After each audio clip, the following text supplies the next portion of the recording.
questions, actually, Chairman. Reading the questions and answers, I mean, I think it raises even more questions because the answers seem to be a little bit contradictory. Because if look at question 1, it suggests in there that SFP Ventures are in default. That to me means that they failed on the contract, so there should be an opportunity for the council to get out of that contract.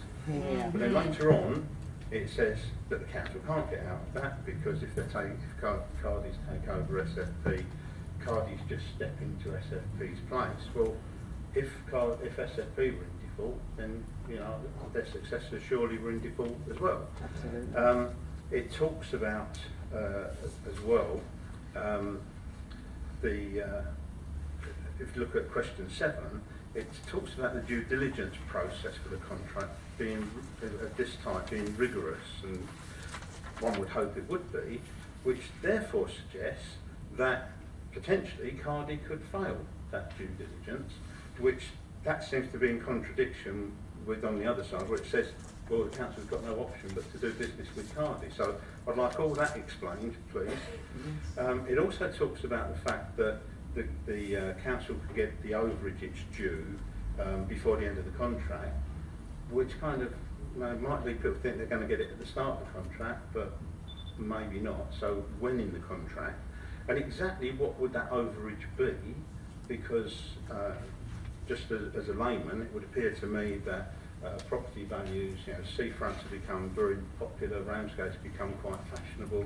I would have thought the value of that site now was much higher than it was, that the apartments could be sold for a lot more money, and therefore the council should be looking to get more out of the new contract than out of the old one. So I'd like to know how much that's likely to be. If I go back to the original report that went to Cabinet, there's a lot of things in here that are said, but they're not very specific. Now, I appreciate that some of the answers that I might want might not be for public consumption, so I don't know how that will get handled. But it talks in section 5 of the report that came to Cabinet that Stratton Parker have advised that the site is worth a significant amount of money. Well, I'd quite like to know what that significant amount of money is, because I think that's quite germane. Question 5, section 5.4 on here as well. It sort of talks about, having said that the council doesn't have funds to buy the site back, again hinting that might be an option, although elsewhere it says it isn't. It says it doesn't have the money to do that. But then 5.4 says, but the council's got to secure the best financial value for the site. So my question around that would be, why are we not looking to see whether there is an alternative to just giving the contract to Cardi's? Because even if there was a significant price that the council may have to pay SFP or their successors, if the values have gone up significantly, it may still be worthwhile another developer actually stepping in to take over that particular site. Now, if that's the case, one presumes that the council could do some kind of back-to-back deal with that person.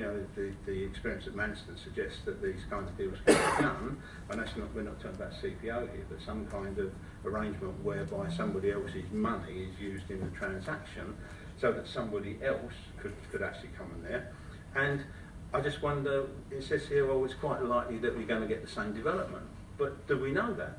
I mean, might it be that somebody else might want to look at that? Or indeed, might it be that the people of Ramsgate might like to see something totally different on there? And the council will have a duty to actually investigate what it might be that they might be interested in.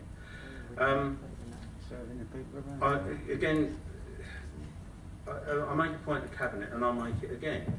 If I use the contrast of this with the situation that pertained over Manston, where Manston was concerned, a company actually approached this council with the proposal to look at doing a back-to-back deal with a CPO. So that is somebody coming out and saying they want to do that. But the council says, oh no, we've got to market test this, we've got to see if anyone else might be interested in whatever. And it seems that the proposal in here is totally contrary to that. And I'd like to know why. I'd like to know what the difference is. There's a lot of other questions in here, but I think that's probably enough to start the ball rolling. Thank you.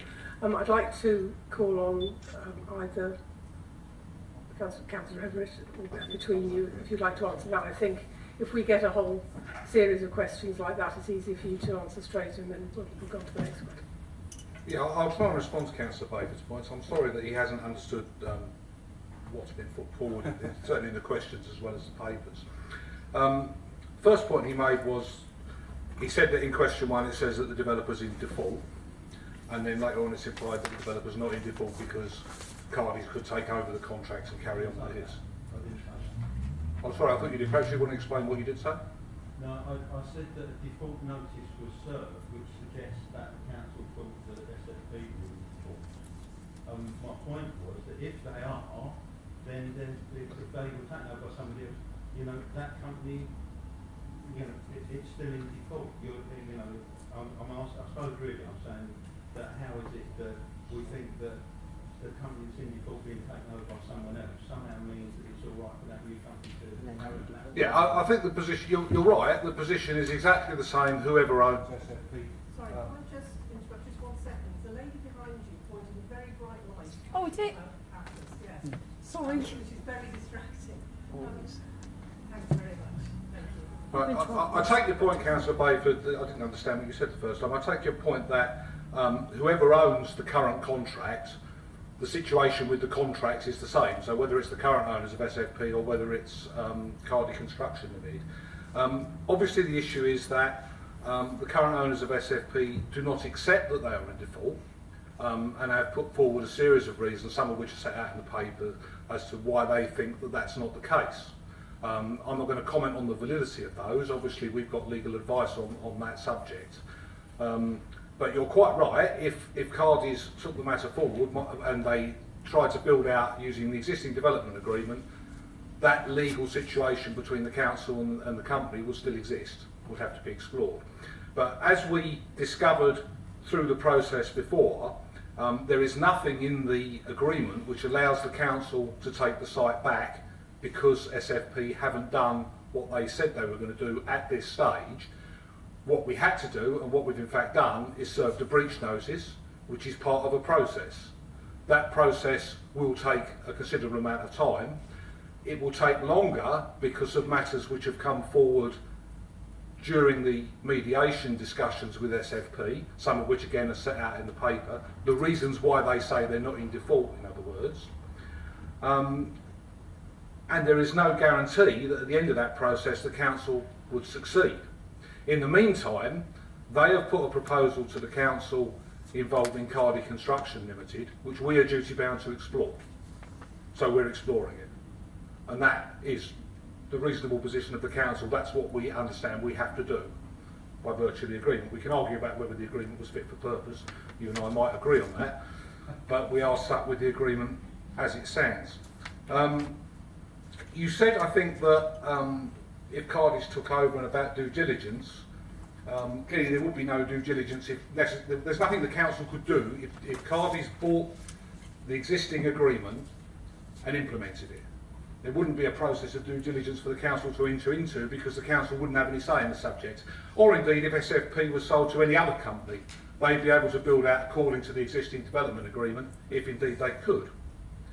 In terms of what the site is worth, yes, it may well be worth more, it may well be worth a different amount. I think we've committed to exploring that as part of the fact that we have to get best consideration. So we're not going into this process saying whatever was in the existing contract is the price, is the money that the council's going to get. We say we're entering into a proper valuation process. We're not allowed, in fact, to go to market and invite someone else to come and talk to us about it because we're in an agreement with SFP. And much as we might wish we weren't in an agreement with SFP, they are our development partners. We can't pretend they're not. And indeed, I would suggest if we were to go and advertise this and talk to somebody else, it would be wonderful for SFP because it would be exactly what they would like to take to court to show that the council doesn't want them to develop the site, has in fact set out to frustrate them from developing the site, and actually wants to do a deal which gets a better solution with somebody else. So that, in my opinion, would be a very stupid thing for the council to do. Over a decade or nothing. I think I've answered most of the questions. No, I don't think so. Not at all. Oh, well, as to whether what might come forward and what different might come forward, I'm afraid it's the same answer. Until such time as that agreement was set aside, the council isn't in a position to look at other things, and that agreement is still in place. And in all probability, the only way it could be set aside is through an agreement between the parties or through a court case. What about the breaches? Can I just ask members of the public not to participate in the debate? Thank you. Councillor Baker, did you want to come back? Now I'll go to Councillor Drive. Yeah, I mean, I've still got this issue about, you know, if Cardis are in default, you know, if there's been a breach, then that's sort of de facto.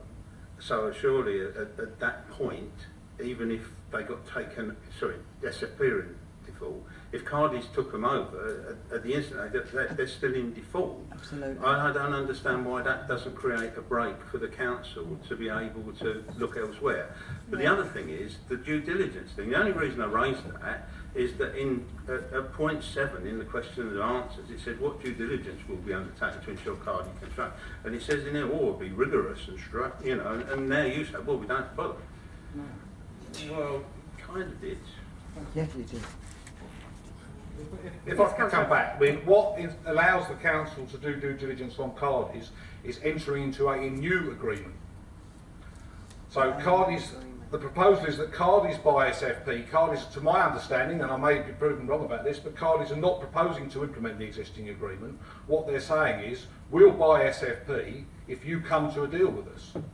And that is an alternative to a lengthy and expensive and potentially unsuccessful court battle entered into by this council at cost to the residents. No, never agreed. Now, you know, that is a choice that the council could make, but obviously it would do so taking into account its chances of winning that and what the effect of that will be on Ramsgate over the period that it went on.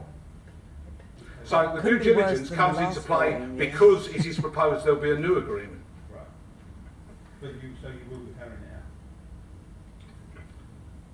If there's a new agreement, there will be a process of due diligence. Yeah? Councillor Driver. Yeah, thanks, Chair. I'm a bit astonished that we haven't got the legal agreement or the legal advice from Pinsent Masons in front of us tonight. It's incredible that we're here as an overview and scrutiny panel to look at giving recommendations to the Cabinet, yet the key document and the key information that's been withheld from us is the legal advice from Pinsent Masons that Councillor Everett is so eloquently quoting. Because I feel that this panel can't do its job without seeing that advice, seeing what the Cabinet's been told, seeing what the officers have been told, and also meeting with the authors of that advice and asking them questions face to face. What's happening here is a travesty. We're on a time frame of 16th of October. I'll be moving some recommendations later on about this, but I certainly believe this is such an important issue for the people of Ramsgate, who have had to put up with a derelict site for 12 years. Okay. It's such an important issue for this council because of a lot of issues tied up with that site and the regeneration of Ramsgate, that for the sake of a few extra weeks of delay, this committee should have the legal advice, it should have the valuation advice that's been talked about, and it should be able to meet here and question the authors of that advice, and it should also be able to question the valuers as well. And then when we've done that, we might be able to make some significant recommendations rather than being used, as I feel we're being used now, as a rubber stamping shop.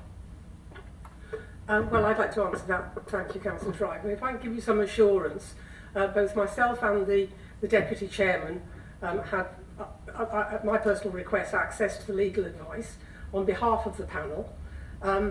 I was very keen, because it is a matter of huge public interest, I was very keen that the public weren't excluded from the meeting tonight, and I'm very keen that the public don't have to be excluded, that we don't have to go into closed session.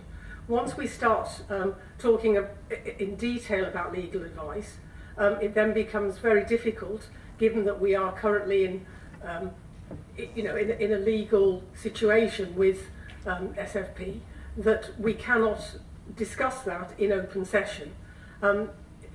It's very difficult to balance transparency, which we all want to do, I believe, you as much as anybody else, so that the public can really get a flavour of the issues, but without having to go into the level of detail that will require us to go into closed session.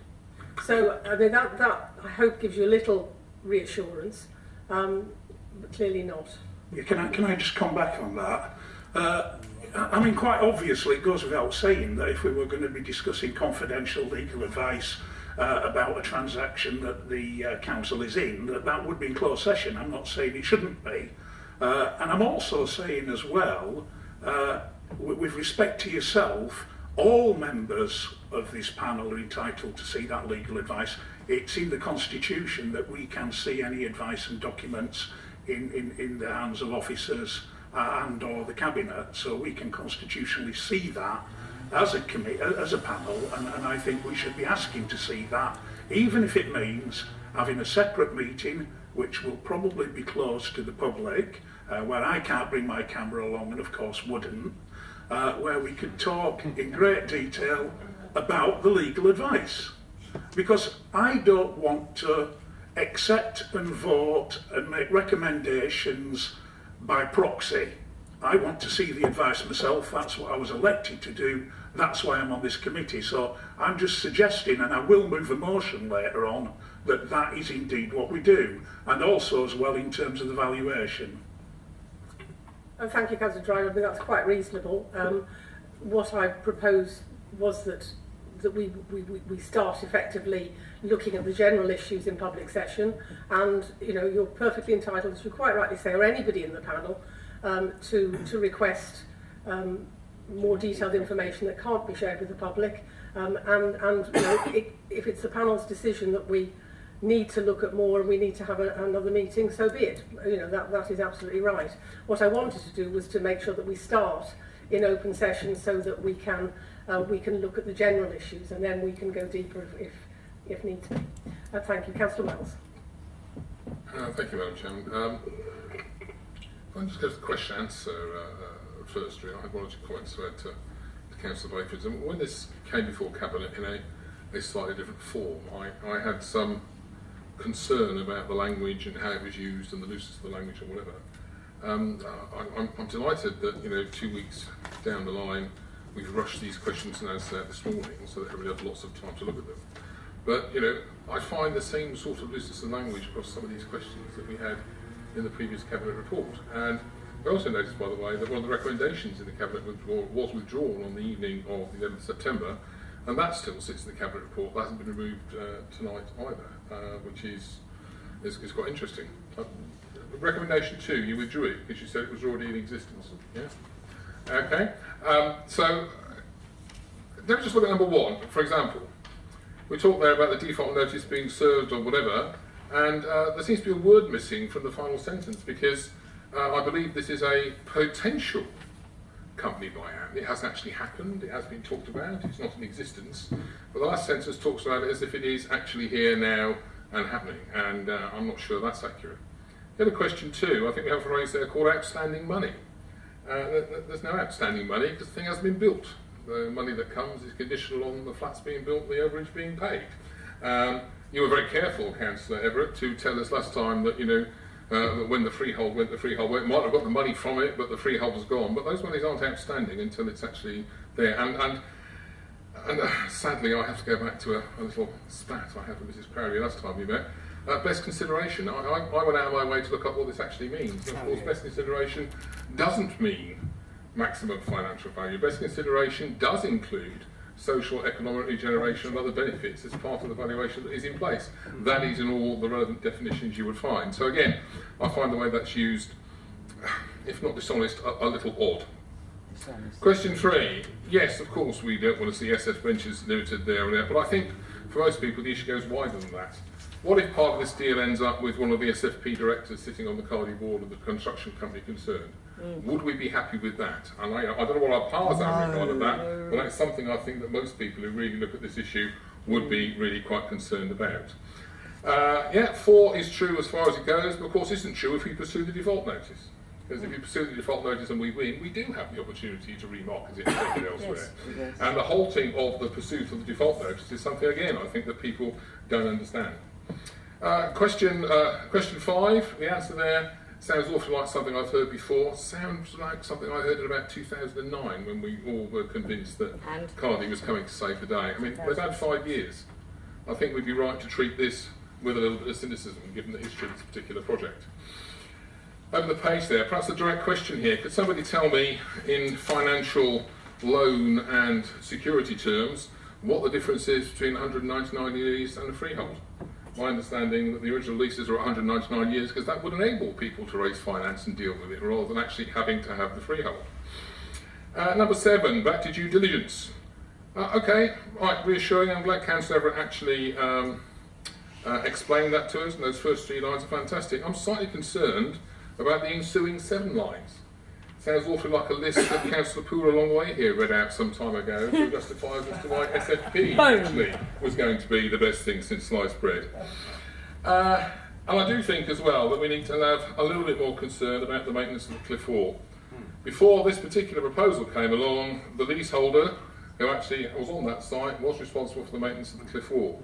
And I wonder whether, during the course of this negotiation, one of the aims should be to see where the responsibility for that maintenance of the cliff wall actually lies. Because let's be clear, under the current agreement, the overages will yield us something like £3 million if the valuation doesn't change. Based on the last time we had to do repairs, that's 3 lots of repairs. The last lot of repairs we did, I think, in 2008, 2009, between 900,000 and £1 million. Are we really saying that we're going to maintain for 199 years the maintenance of the cliff face on something that actually allowed to be done at current prices 3 times? And I'd rather think that probably we need to do something once every 10 or 20 years. Or more. Councillor Everett. Well, I'm not sure how many questions there were there, but most of them were statements, I think. But, Councillor Wells, the reason that Proposition 2 is still in the paper is because the Cabinet paper has been produced to the Scrutiny Committee. It's not a new paper, it's the paper that went to Cabinet, which has been circulated for scrutiny. So obviously it has the same contents. I don't think that's very surprising. As it happens, the second recommendation wasn't adopted. Just in terms of the cliff wall, I think there are 2 issues there, and you're confusing them slightly. One is responsibility for the cliff wall, and the other is who pays for it. And I don't think they're the same thing. And I'm not at all sure that I'd be happy with Thanet District Council passing responsibility for the cliff wall to a developer, because the cliff, as we know, supports the promenade, and it's a significant feature of Thanet. I think it's appropriate that the council has responsibility, but I might well agree with you that in the negotiations there could be a discussion about what obligation the developer might enter into towards the cost of any repairs. And I hope you can see the distinction. The only other thing that I'd say to you is, you talk about item 5, I think it is, where it says that Cardis would complete within 2 years with a long stop date of 3 years. Well, the difference is there's a long stop date. Now, I wasn't here in 2006 and 2009. I don't know whether you were. I think you probably were. I don't know whether you supported that contract. But it's a pity you didn't think of that at the time. Because if you thought of that at the time, we wouldn't be in this mess now. Councillor Saunders. Thank you, Chairman. I'm pleased to see that the question and answers covers most of the points that I was going to raise this evening, and I'm equally pleased to see, Chairman, that the due diligence will be vigorous. What I'm concerned about is the fact that within the questions and answers it says that a new company will be formed and renamed, and therefore I'm suggesting that we are not dealing with Cardi Construction Limited of Maynard Road, Wincheap. We're dealing with a brand new company, and yes, I have concerns that that company board could be made up with representatives from SFP Ventures, but my concern is I hope the due diligence takes place on the new company, not on Cardi Construction Limited, and that due diligence incorporates all of the necessary accreditations that are currently held by Cardi Construction Limited, and not wavered in favour of the track history of Cardi, which I accept is quite impressive. Thank you. Councillor Baker. Yeah, thanks, Chairman. Yeah, Councillor Everett mentioned about the lack of a long-stop agreement.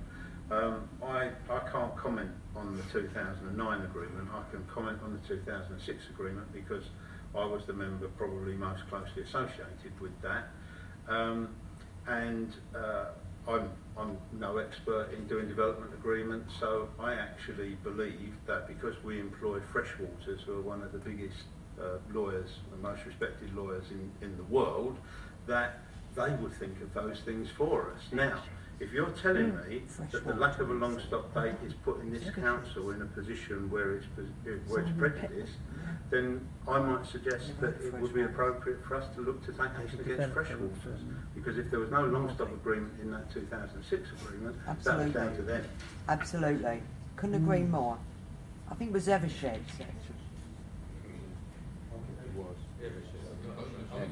Well, as ever said, they're just as big. Sorry Just about as, that. and just as bad, apparently, yeah. Councillor Campbell. Thank you, Chair. Yes, just to sort of shed some light on that, obviously Omnium Scrutiny did ask Eversheds as to an explanation as to why there was no long-stop agreement, and they responded in the fact that there was not one asked for. They should have advised. Yes, can I just ask a very sort of straightforward question, which is that